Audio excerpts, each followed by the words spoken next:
So, hello mga property investors. Welcome po sa panibagong video na gagawin po natin dito po sa Urban Deca Homes, Ortigas. And pag-usapan natin yung Building L. No? Dati po siyang pre-selling, ngayon ay naging nearly RFO na po siya. So, 10,000 na pwede na po tayong makapag-move in, pwede na tayong makalipat in 1 to 3 months. So, tunghayan po natin.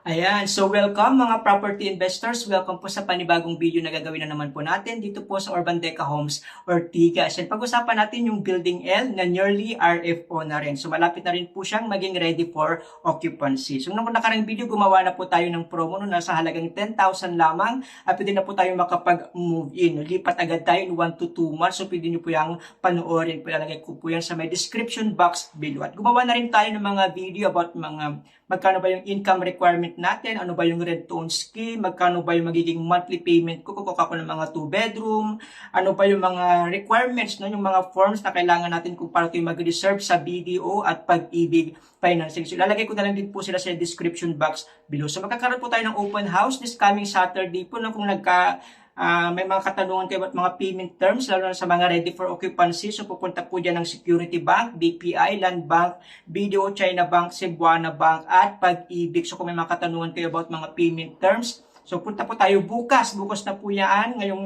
darating na Sabado po, alas 10 po ng umaga sa My Clubhouse po. So see you po dito po sa ating open house, dito po sa Urban Deca Homes, Ortigas. Yan. So April 27, 2024. So recap lang po tayo. Ito po yung ating site development plan. Magkakaroon tayo ng 22 buildings sa ating 13 hectares na property. Yung Building L, yan yung pag-usapan natin, which is malapit lamang po siya sa may parking lot building po natin. So maganda pong kumuha ngayon. Dati po yan na 3 months to pay. Ngayon nagkaroon po tayo ng memo, no, na kung na po 10,000 na pwede na po yung lowest down payment, pwede na tayong makalipat. Yan yung IJK natin, yung mga ongoing constructions. So yan din MNOPQ, yung mga ready for occupancy natin. So pag-usapan natin yung Building L, no? Yan po yung ready for malapit nang maging ready for occupancy. So 10,000 na lamang sa Pag-ibig ay pwede na rin po tayong makakuha ng units po natin. So ito yung typical unit layout din ng Building L, no? Meron pa rin siyang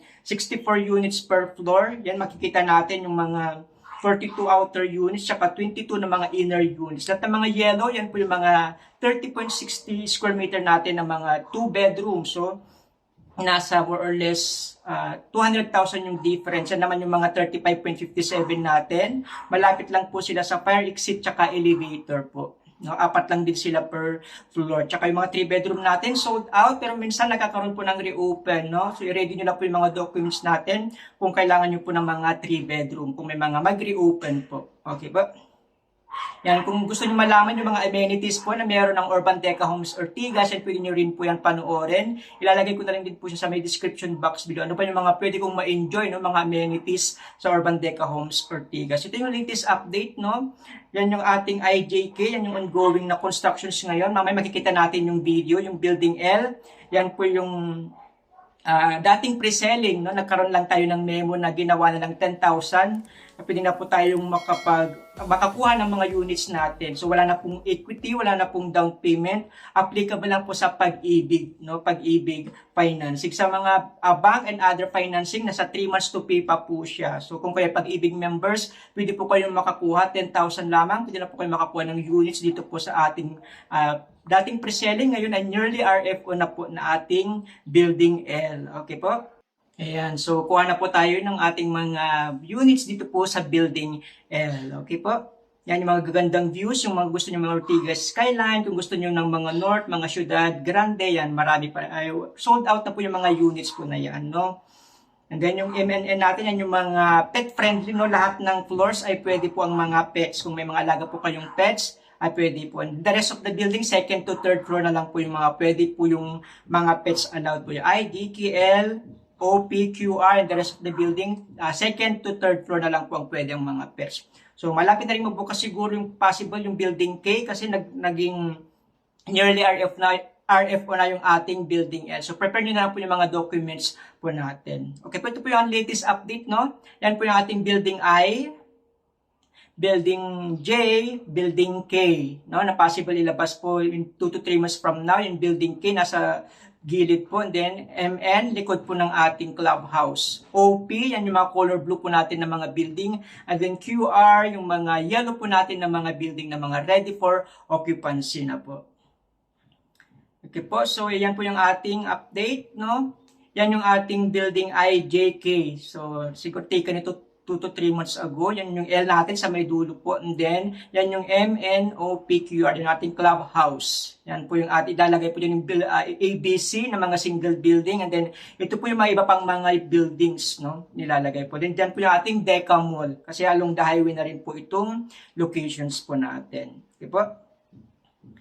Yan, so stop renting na po kung ano po kayo ng mga units dito po sa Urban Deca Homes Ortigas. 10,000 lamang po. Pwede na po tayong makapag-move in. Yan. Kung may gusto niyo makita yung mga default units po natin, yung mga 2-bedroom, 3-bedroom, inner, outer, yan, previewing po tayo. Gusto ko lang malaman yung time, date, at kung kailan po kayo available. Ngayon, kung may mga paborito kayong mga numbers, paborito kayong mga floors, yan, prepare lang po kayo ng 2 months payslip, certificate of employment with compensation, tsaka 2 valid IDs para makita po natin 3 to 4 units. So, tawag lang po kasi 0936 899-2683. Available po ko sa Viber, WhatsApp, Telegram, through call at through text. Again, 0936 899-2683 para po makita na po natin yung mga units po dito sa Urban Deca Homes Ortigas. So magkakaroon tayo ng MRT line 4 stations po, no?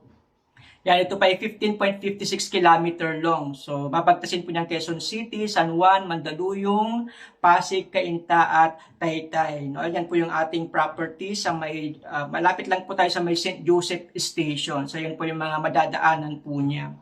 Okay po? So, napaganda mag-invest po dito sa Urban Deca Homes Ortigas. So, hopefully matapos siya ng 2028, maging operational siya. So, walking distance lang po tayo sa SM Cities Ortigas. Yan po yung SM Cities. Yan po yung ating property. So, isang one ride going to Ayala, Makati lang po tayo, Eastwood, Cubao, Green Hills, Gilmore, yan, Mandaluyong, Quiapo, and din yung mga Rizal area katulad ng Cainta, Taytay, Antipolo po. Okay po, ito yung ating property along Ortigas Avenue Extension Road lamang po tayo. So marami po tayong mga commercial areas na rin po sa lugar. May mga KFC, yan, Mercury Drugstore, meron tayong grocery na Super 8 Grocery, may McDonald's, and then pag diniretso nyo na po yan, papunta na po yan ng Cainta area po.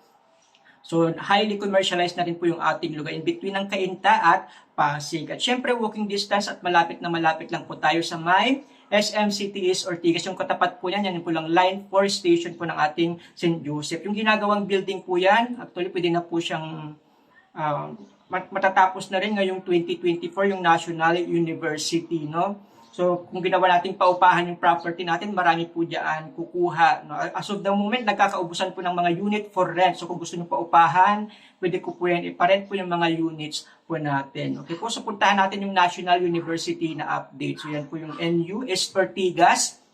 So, yan po along the highway lamang po tayo, no? So, malapit na malapit lang po tayo sa ating property. Yan, katabi lang po niya yung SM City East Ortigas. So, kung gusto niyo magpalamig, yan. Doon magkakaroon din tayo ng Deca Mall natin in the future. So, yan yung National University East Ortigas Campus po. Okay po? So, magandang rental investment yung ating property. Yan. So, pag-usapan natin yung yearly RFO na Building L. So, nagkaroon na po ng memo. Naglabas po sila so April 18 na 10,000 lamang ay ito na po yung lowest na down payment ever sa Building L, no? So 10,000 lang, pwede na po tayong makakuha ng mga units natin. So nearly RFO, malapit na rin sigurong ilabas yung Building K. So prepare nyo na po yung mga documents po natin. So kung nalala po yung mga Building L, yan, na malilipatan na po yung 1 to 3 months, yan, ito po yung ating mga sample computations. Nagawa tayo. So, ito yung ating clubhouse, likod ng clubhouse. Yan yung building K, ito naman yung building L. So, yan po yung parking building, makikita po natin sa may bandang likod po niya. So, nearly RFO na po, malapit na rin. Magiging RFO na rin siya in 1 to 2 months, no? So, pwede na po tayong kumuha, 10,000 lamang at pwede na po tayong makakuha ng mga units po natin. Wala na po tayong down payment, wala ng equity, di na po tayo magbibigay ng mga post-dated checks. Applicable lang po to sa pag-ibig. So, 10,000 lamang, antayin lang po natin yung loan take-out po natin. So, ito yung sample computations no, na no down payment dito sa atin sa Building L. na newly or nearly RF ko na rin po. So ito yung mga 30.60 square meter. Meron tayong low zone at high zone. Low zone, mga 2nd to 5th floor, and high zone, 11 to 17th floor. So meron tayong inner at outer, nasa more or less 200,000 yung difference po no, ng mga inner at outer. Kung napansin niyo po, may mga butas tayo sa may gitna ng mga building. So yun po yung mga inner or courtyards na mga property po natin, o mga units po natin. Okay, 10,000 lamang. Yan po yung ating inner units sa low zone. 10,000 lamang po. Ay pwede na po tayong makakuha ng mga units po natin. So yan po monthly amortizations natin. Pag 30 years, nasa 18,800 yung magiging monthly po natin. Ang gross monthly income natin dapat nasa 53,711. Paano kung kulang yung salary ko? So pwede po tayong magkaroon up to 3 co-borrowers po. So tatlo kayo in sa property. So i-combine nyo lang po kung ano po yung requirements ng isa. I-provide lang din po ng isa po sa pag-ibig. Ayan naman po yung mga monthly amortizations natin. Depende po kung ilang taon na po kayo. No? Pwede tayo sa 30 years maximum po. Yan sa mga outer naman, yan naman po yung ating mga 30.60 square meter po. So nasa more or less 20,130 yung monthly natin up to 63,000. Kung gusto nyo ng 5 years yan, kung umiksi po yung years, tumataas po yung dapat na gross monthly income na kailangan po natin. Ito naman yung courtyard, no? Kung courtyard inner ng mga high zone. Kung gusto niyo ng mga high zone, 11 to 17 floor, nasa 19,350. Kung gusto niyo ng 30 years. Kung 39 years old and below kayo, pwede kayo sa 30 years. Yan yung GMI, nasa 55,000 naman. Sa 5 years, yan 61,123.19. Okay po, so pwede po tayo dyan up to 3 co-borrowers po. Yan. And then sa outer naman, yan yung ating, kung gusto niyo ng mga mas mataas na mga unit, no? Yan yung mga monthly amortizations natin nasa 20,700. So, ang MRI, RPT at fire insurance ay hindi pa po kasama. More or less, nasa 1,200. Pinakamalit pa rin po na interest rate. Ang pag-ibig, nasa 6.25% interest rate. 3 years, fixing rate po tayo. Okay po? Yan. So, mga naghanap ng building L, ito po yung ating mga price list. Pwede ko pong isend po yan. Okay po? Ito naman yung mga 35.57 na mga units po natin, may low zone tayo tsaka high zone. Apat lang dito na units per floor, no? Magkaiba sila ng layout. Pero para silang 35.57. Kung gusto nyo yan makita, yan pwede po nating tingnan po. So 10,000 lamang din po yung reservation fee. Yan yung magiging monthly amortizations natin in 30 years. Yan yung GMI natin at 62,300, no? Yung pinakamura po. So kung kulang po yung salary, pwede pong magdagdag po tayo ng ating mga co-borrowers, no, na active din sa Pag-ibig members, o may contributions at least 24 months para ma-qualify po tayo sa Pag-ibig. Yan yung GMI ng mga low zone at high zone, yan yung outer, may mga inner units, yan. Pwede natin yun makita kung gusto nyo i-view po yung mga default units po natin. Again, yung MRI, RPT at fire insurance ay hindi pa po kasama, more or less magdagdag lang po tayo ng 1,200. Okay po? Yan, magiging monthly amortizations po natin. Ito naman yung ating 3-bedroom, though sold out na po as of the moment, meron lang nag-iisa, pero alam ko makukuha na rin po siya kaagad. Kung sino po yung mga ready for reservation na ng mga documents, kung yung kompleto ng mga requirements, sila po yung unang makakakuha po. Dahil paunahan din po dito po sa Urban Deca Homes Ortigas, na maraming naghahanap ng mga units. No? Kung may mga gusto kayong unit, yan, i-reserve na po natin, kunin na po natin, prepare na po natin yung mga documents po natin para makuha po natin yung mga units na gusto po natin. Okay po? Yan yung magiging monthly natin at gross monthly income. Pwede ko po yan i-send po sa inyo or tawag lang po kayo, message nyo lang po ako sa Viber, WhatsApp, Telegram, through call, through text. Yan. So, start owning your tomorrow today. Kung may mga katanungan po kayo about Urban Deca Homes Ortigas, yan. Tawag lang po kayo sa 0936-899-2683 para makuha na po kayo ng mga units dito po sa Urban Deca Homes Ortigas, lalo na sa Building L. So, wag niyong kalimutang i-click ang subscribe at ang notification bell para updated po kayo palagi sa lahat ng mga upload ko. Marami pong salamat at God bless everyone. See you po dito po sa Urban Deca Homes Ortigas.